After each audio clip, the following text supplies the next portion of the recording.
In this video, we will learn how to make TikTok account private to public. So let's begin.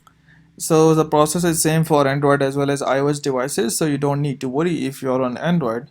First, make sure that you are connected with the internet, and once connected with the internet, what you need to do is simply go and open your TikTok app. So here we go. So once you have opened your TikTok app, you need to go to your account. So simply go and tap on your profile icon at the right bottom corner. So this would open up your profile. In your profile at the top right corner, you can see three dots. So simply go and tap on these three dots at the right top corner. Now you need under the account, you can see privacy and safety. So if you tap on this, under the discoverability, you can see private account. With private account, only users you approve can follow you and view your videos and likes. Your existing followers won't be affected. So if you want to make your account public, simply go and turn this off. It says change to public account.